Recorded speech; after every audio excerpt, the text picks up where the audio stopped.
3, 2. Good afternoon, everyone. Welcome to our weekly media briefing and public health update with Montgomery County Executive Marc Elrich. I'm Lorna Virgili, Hispanic Public Information Officer, and joining us today is the Fire Chief, Corey Smetley, as well as Mr. Sean O'Donnell, Deputy Chief of Public Health Services, Dr. Earl Stoddard, Assistant Chief Administrative Officer. And other guests joining us today is Kate Chan, Faith Community Outreach Manager for the Office of Community Partnerships, Willie Parker Loan, Assistant Chief, Montgomery County Department of Police, and Lisa Manto, Program Manager for the Office of Emergency Management and Homeland Security. Thank you, everyone, for joining us. Good afternoon, Mr. County Executive. Good afternoon. Again, thank you all for being here today. I want to start by acknowledging the great job that was done last night by our fire and rescue services when a large fire destroyed the Joanne Lullick Elementary School in Silver Spring, which was closed and set for demolition. So fortunately, no loss on this one. Fire was reported around 9 p.m. last night, and people who smelled smoke and called for help initially sent firefighters to the wrong school. Firefighters eventually discovered the vacant school was on fire. Nearly 100 firefighters were needed to knock down the 2-alarm fire. Because of the timing of the fire, no injuries were reported, and because the school was closed, this will not displace any classroom or students. There are still pockets of fire in the structure, which are difficult to safely treat because of access problems within the instability of the structure right now. Once these issues are addressed and the fires are extinguished, an investigation is going to take place to determine the cause and origin of the fire. Another fire and rescue news, FEMA has called on the Maryland Task Force 1 to deploy so they can help with water rescues in and around Florida this week in response to Hurricane Helene. Helene's expected to get even stronger over the next few days. I saw numbers this morning predicting up to 150-mile-an-hour winds as it makes landfall. The storm could cause tornadoes in Florida and Alabama before threatening Georgia and South Carolina. Our crew of 45 people loaded up this morning will head to the Gulf States region to await further instructions. Emergency response leaders have warned the storm surge associated with Helene could be life-threatening up to 8 feet in Tampa. The Urban Search and Rescue Team is headquartered in Montgomery County, but also includes members from neighboring counties, Washington, D.C. as well. It's highly trained and experienced in helping during an emergency, but this can still be a dangerous mission. I wish those professionals the best as they bravely accept this role in helping those impacted by Helene.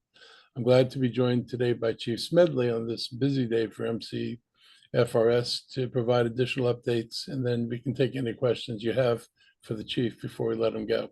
So Chief, it's all yours. Thank you, County Executive Elrich. Thank you for having me, everyone. The County Executive did an excellent job of giving that briefing. Just a couple things with the school system. We have no report of injuries to our community or to our first responders. So I wanted to talk about that even more. Also, as the County Executive said, we are ensuring that we're doing everything we can to make sure the fire is totally out. So you may start to see us scale back even more, but we're going to be there until we're confident that the fire is out. And then we transition to the investigative phase. We have been lockstep with Montgomery County school system. I've been on the phone several hours as early as 2 o'clock this morning with their chief of security to talk about what are the needs that are unmet so we can ensure that we close those gaps. And the biggest thing is when we turn over the property, that we turn over that is secure and safe, and that no one, kids can get on that property to get injured. So we're working very diligently to do that. As it relates to moving on to the task force, we do have 45 people that will be departing. They're actually going to be staging in Atlanta. They'll depart with 45 people, Montgomery County Fire Rescue, Montgomery County Police, DC, Howard County, Prince George's County, as well as Frederick County are all part of that team. And then once they stage in Atlanta, they'll take further direction if needed from that point. Normally, we're about a 10 to 2 week time frame, and if we need to extend that, there's additional work that needs to be done to ensure we're ready to go beyond that initial time frame. What I also want to talk about is that, don't worry, we have the resources back at home to take care of our community, and we're ensuring that there are no gaps in our service delivery to our Montgomery County community as well. The other thing, I was in DC just a few minutes ago, where we're at our 20th anniversary partnering with Pepco and Lowe's for smoke alarm initiatives. And the great news about that is they donate the smoke alarms to Montgomery County, District of Columbia, and Prince George's County. And approximately every 3 hours, there's a fire fatality in the United States. And out of those fire fatalities, 80% of the time, they do not have a smoke alarm that is working in the structure. So smoke alarm saves lives, and I can't stress that enough. So if nothing else that you heard from me today, please go out, make sure you have a smoke alarm, make sure you check your smoke alarm, make sure you either call us on Montgomery County 311 or go to our website, the Montgomery County Fire and Rescue website, and we can come out to help you look at your smoke alarm and other safety initiatives. And with that, I'll stop for any questions. Thank you very much, Chief. Members of the media, we're going to open it up now for questions for the fire chief regarding last night's fire and or the task force deployment. Any questions, please raise your hands. Okay, Jeannie Bixby, Local 360. Good afternoon, Jeannie. Good afternoon, Lorna. Hi, Chief Smedley. I was wondering, I know that I've been following our good old PIL, Mr. Pete Pieringer's tweets have been very informative. He had put something out talking about how the department is working in tandem with demolition crews as the day goes on. Could you talk a little bit about that? Is that something that's going to be ongoing before the building is turned back over to MCPS? That's correct. So it's multiple partners. It's the Montgomery County Fire and Rescue. Our police partners are out helping secure the scene as well, along with Montgomery County Public Schools and our Department of General Services. So it's many partners in the government working together to ensure that when we leave the site, that the building and the property is safe. So part of that is it was already scheduled for demolition.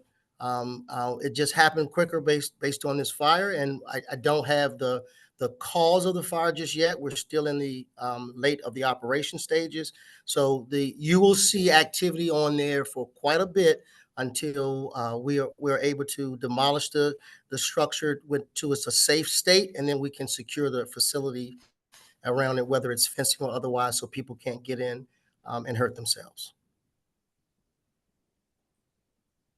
Thank you, Chief. Any other questions, Jeannie? Any follow-up questions? No, thank you so much. Thank you. Any more questions, members of the media for, Judy Hertz, the Greater Olney News. Good afternoon, Judy. Good afternoon. I'm just wondering if there's any regular protocol for vacant buildings like this. Is there any sort of, I don't know, fencing or extra protection or whatever around them to prevent fires, especially of a suspicious nature? There are different procedures that we go through.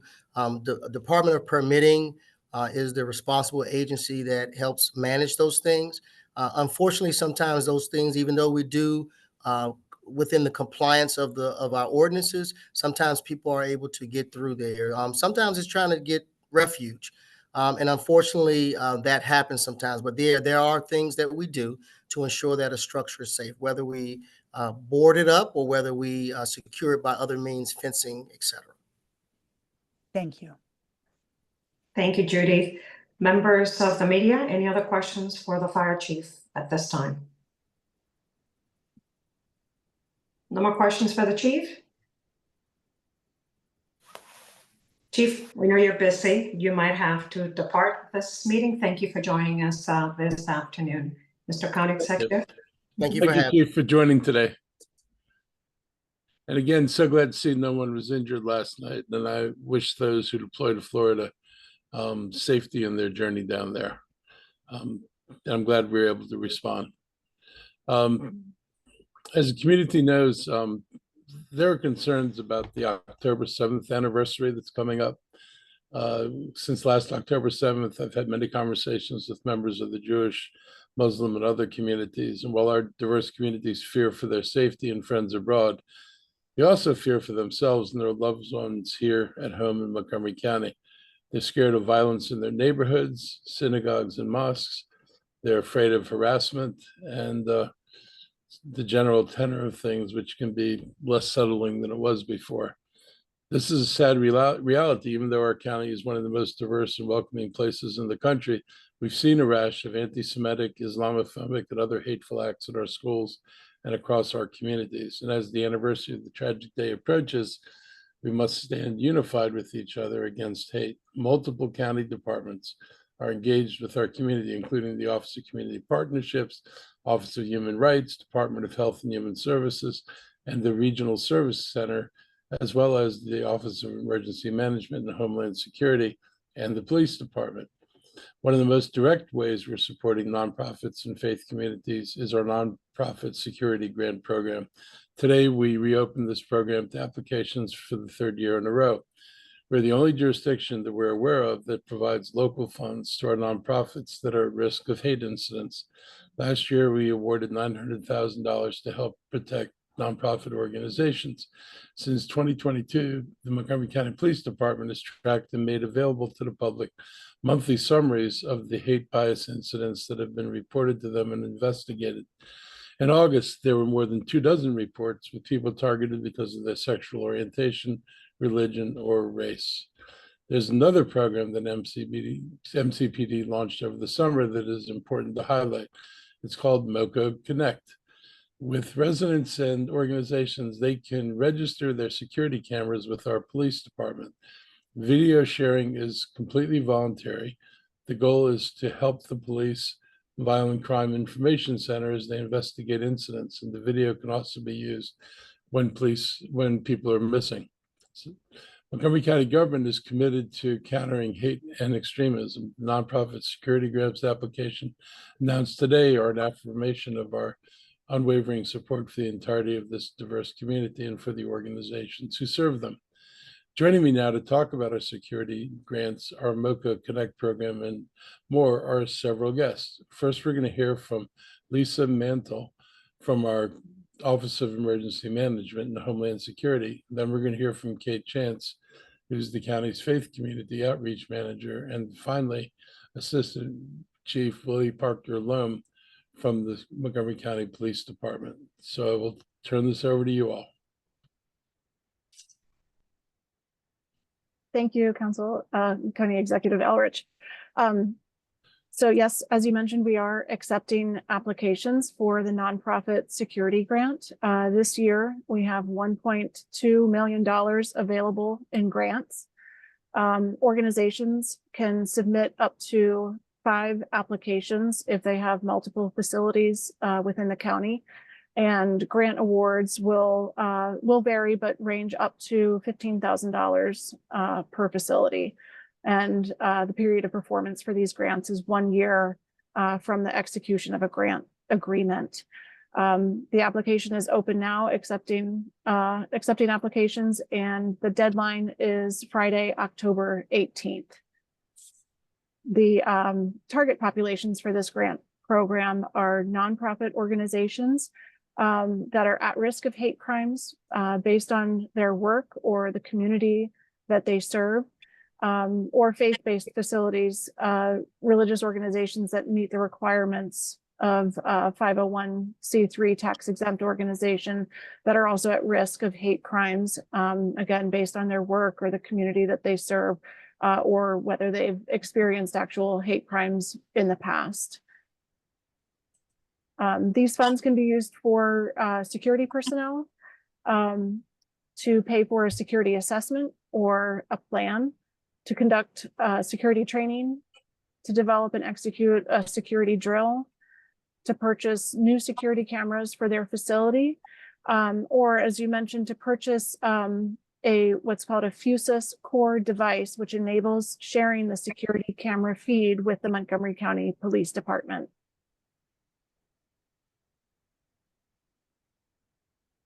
That's all I have. Does Kate Chance or Chief Parker Loam, do you have anything to add?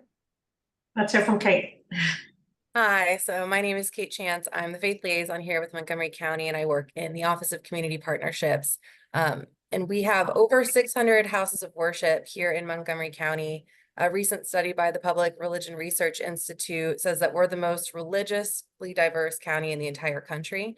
But we also have some of the highest concentrations of minority religious traditions here in Montgomery County. Our highest concentration is of Black Protestant Christians, but we have the second highest concentration of Orthodox Christians, the third highest concentration of those that practice Hinduism, fourth highest concentration of those that practice Judaism, fourth highest concentration of those that practice Islam, and the fifth highest concentration of those that practice Buddhism. And while we're so proud of our diversity, we also have to be very sensitive to how various communities can be targeted and experience hate. This grant is for all nonprofit organizations, not just those that practice a religious tradition, but this is an incredible opportunity for our houses of worship that do experience hate crimes that target their various religious traditions or beliefs within their house of worship. So this grant is a really incredible opportunity for our houses of worship to feel safe and a bit more secure. There are also federal and state resources that Lisa and I both push out and promote. I often do that through a newsletter that I have. And so we'll promote this grant through that newsletter as well. You can subscribe to it and visit our website, faithmcmd.org. So you can subscribe there. We also host quarterly security trainings.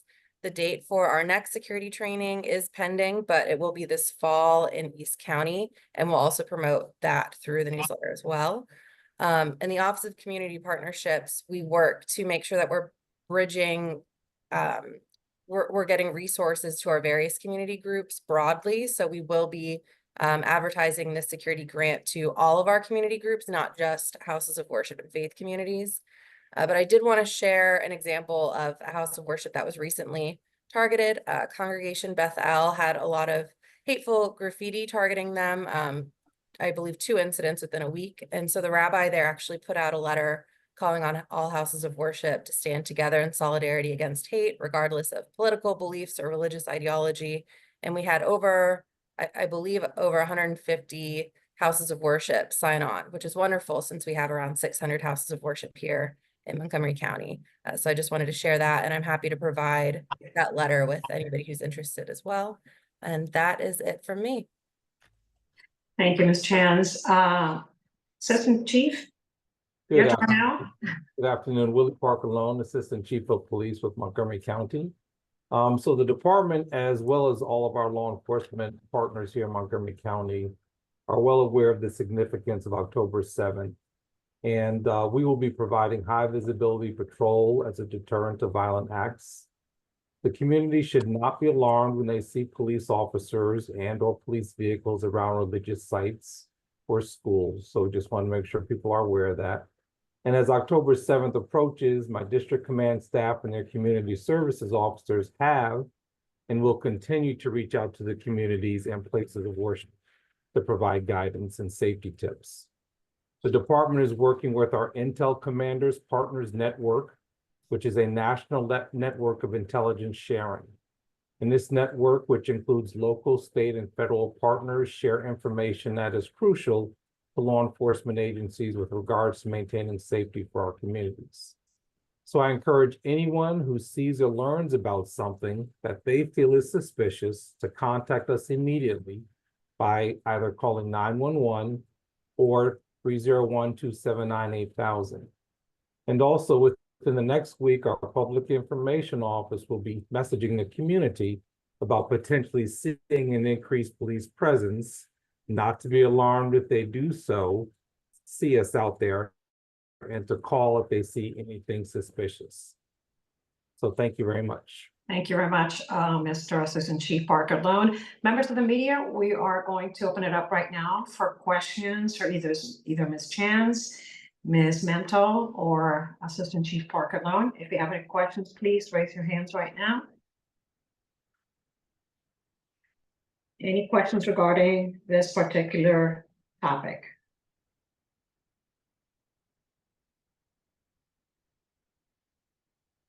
No questions? Thank you very much to the three of you for joining us this afternoon. You can remain on the call or you can depart if you have to.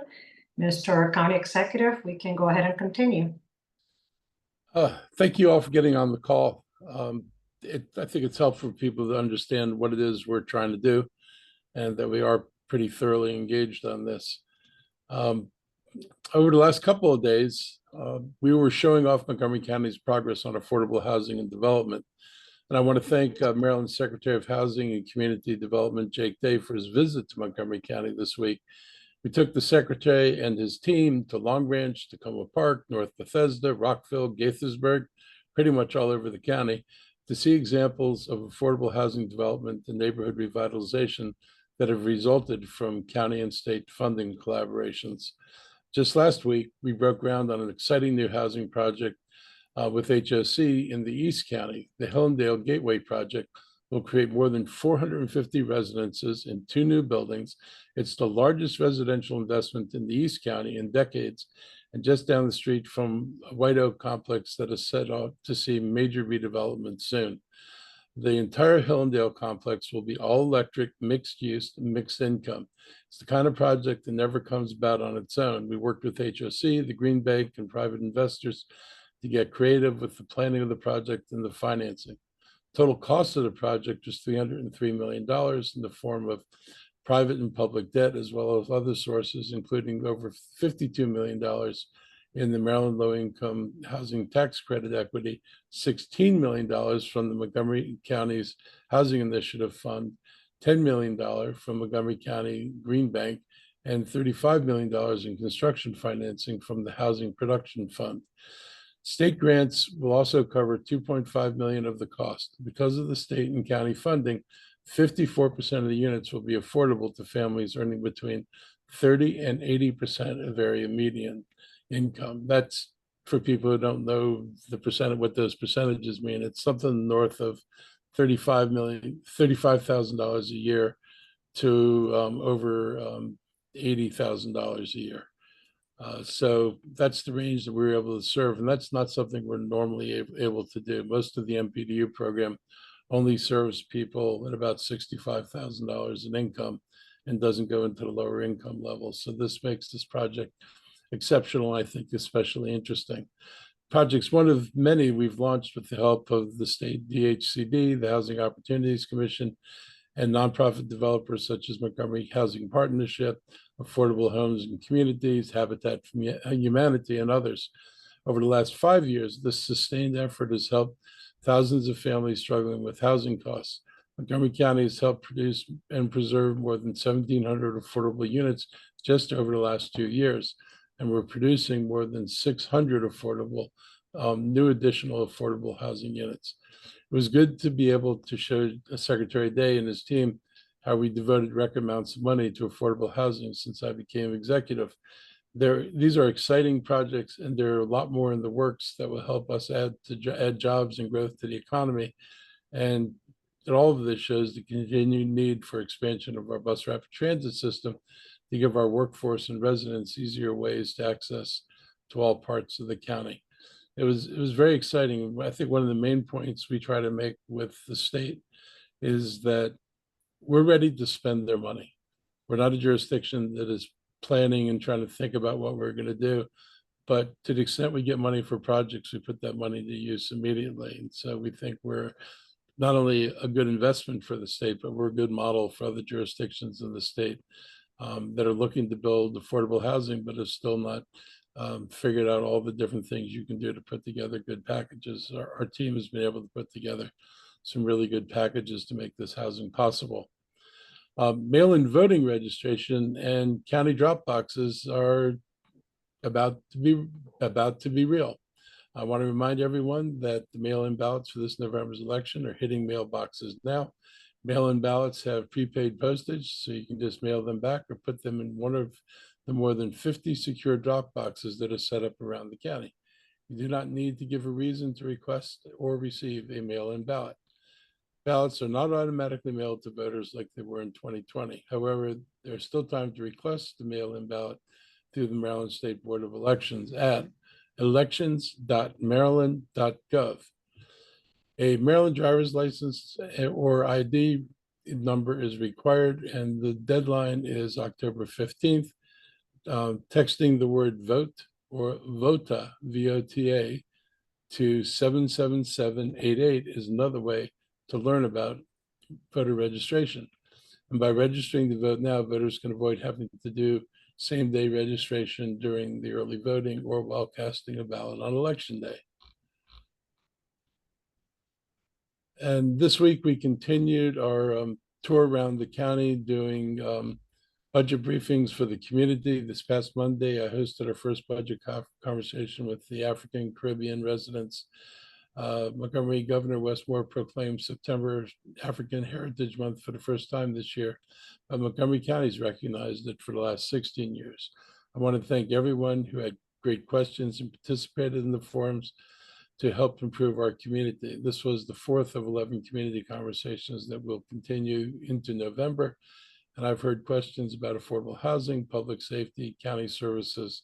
We often have our county leadership on hand at these meetings who can provide answers or follow up directly with residents.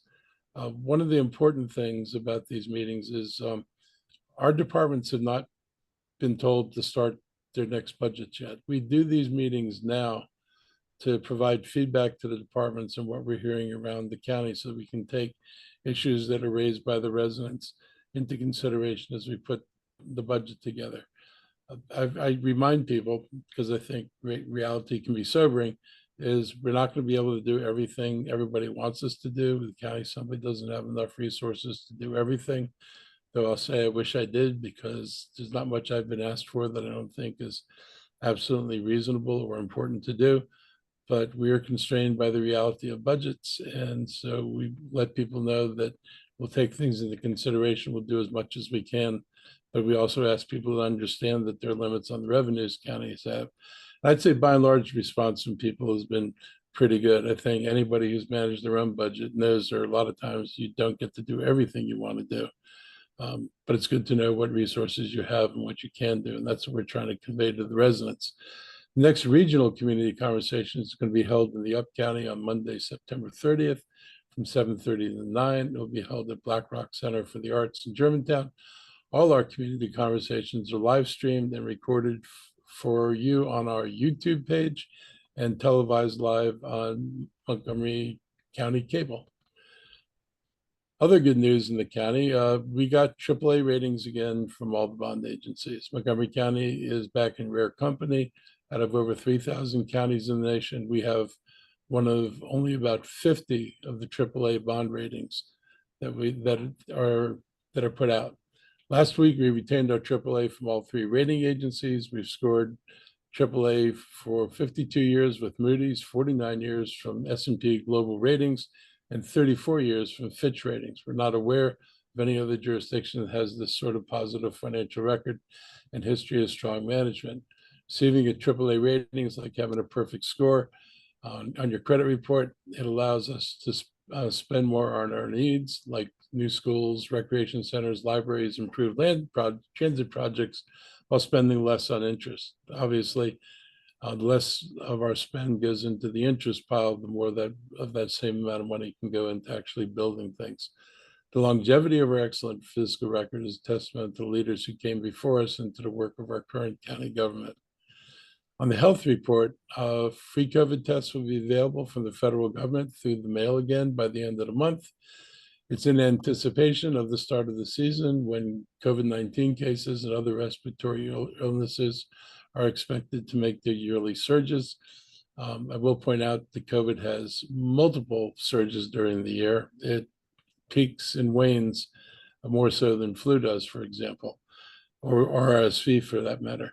The tests will detect current virus strains and will be available through the end of the year at covidtest.gov. As we mentioned last week, COVID's distribution of free COVID tests have come to an end. So it's more important this year that our residents request these free tests to be sent out to them through the mail.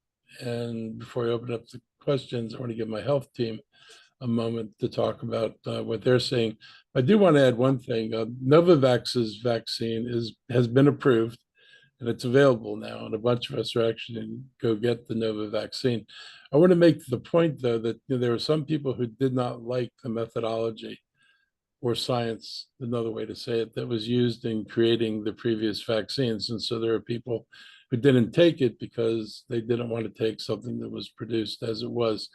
Novavax represents traditional vaccine production techniques. So if you were okay with the other vaccines and comfortable with the way they were produced, Novavax is the one vaccine out of this group of vaccines that's out there now that follows the more traditional route. So if those of you who've been holding back, waiting to get something that was more like what you're comfortable with, the moment has arrived, the vaccines will be available and you can get them. And that's the unique thing about Novavax.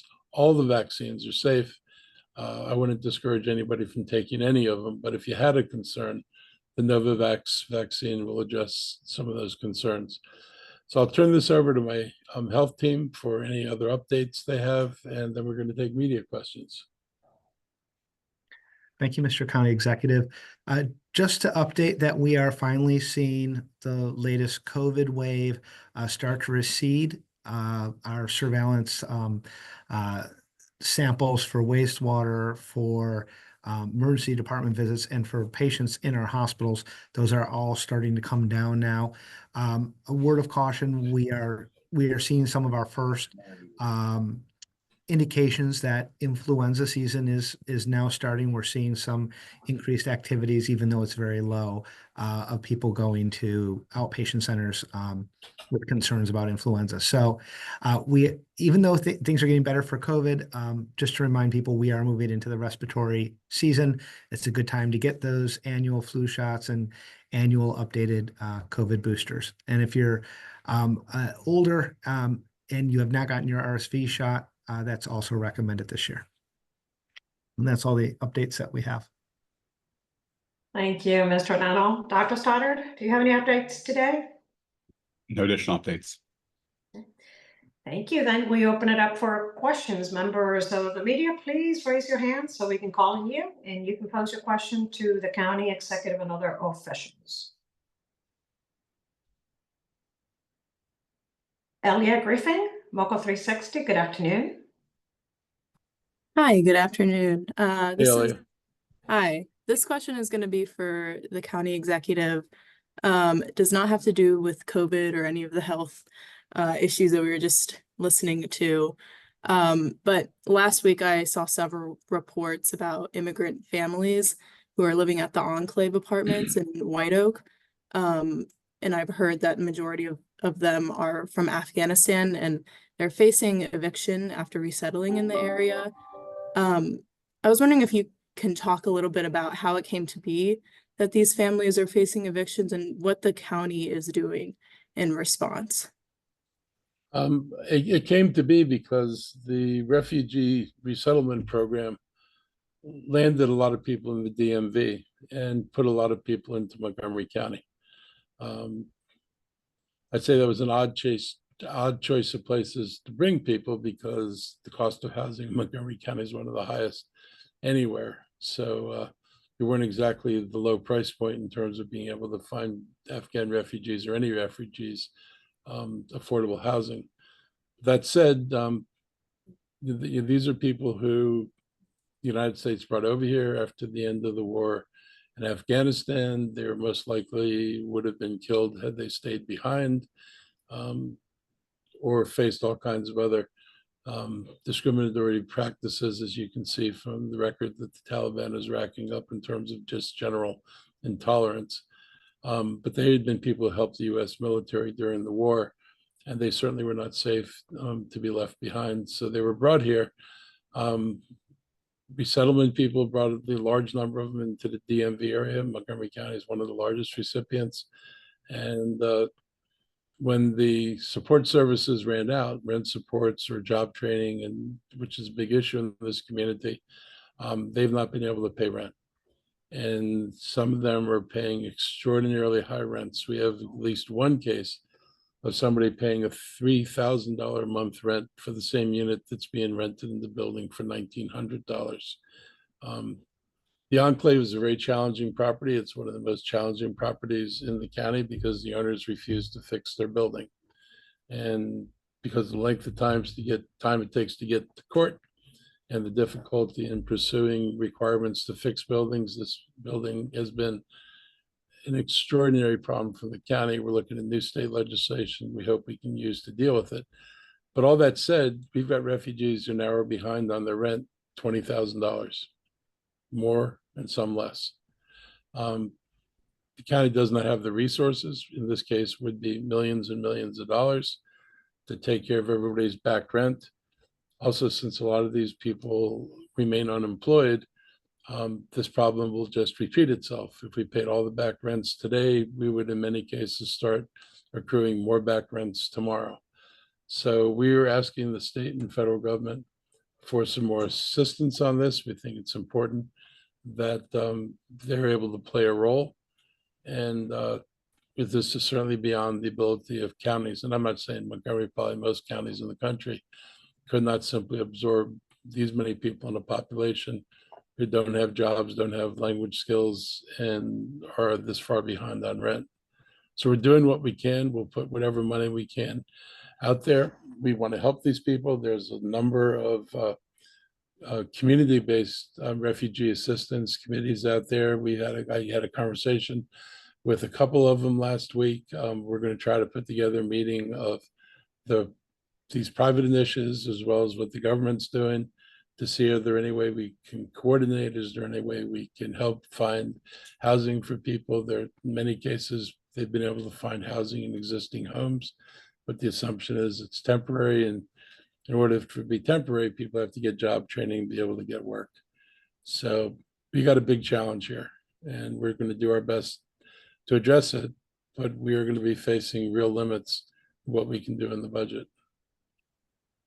Elliot, I also wanted to add that actually, while we've been on this media briefing, I've been having a little bit of back and forth in email with the sheriff's office, and actually Sheriff he and I are going to connect actually right after this call. They've been they've been collaborative around helping us to identify persons who prioritize those individuals who are more imminent risk of eviction. And I also see that Christine Hong, our Division Chief for Service and Prevent Homelessness, who's been very actively engaged on this issue, is on the call now, and I think it'll be good to give her an opportunity to talk about the most recent stuff that she's been doing this week.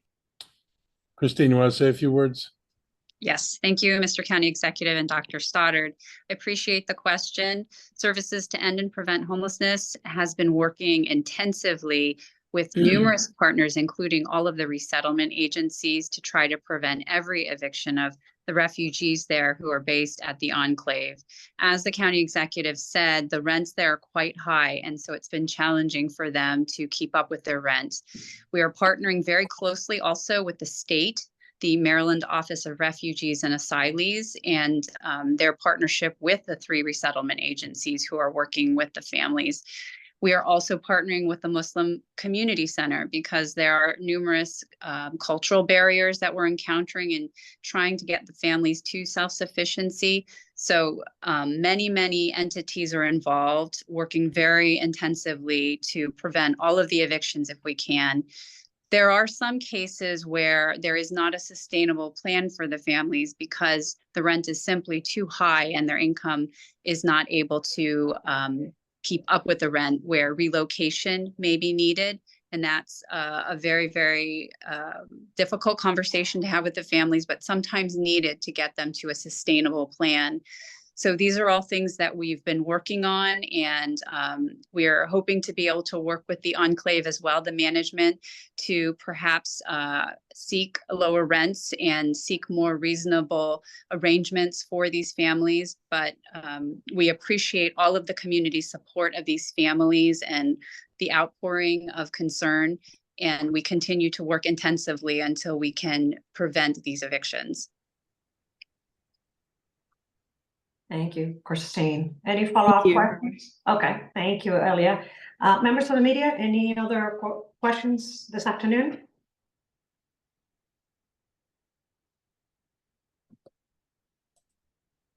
No more questions for the county executive and the team today? Well, thank you everybody for joining us. Have a wonderful afternoon. Stay safe, and we'll see you next time. Bye-bye. Afternoon, everybody. Mhm.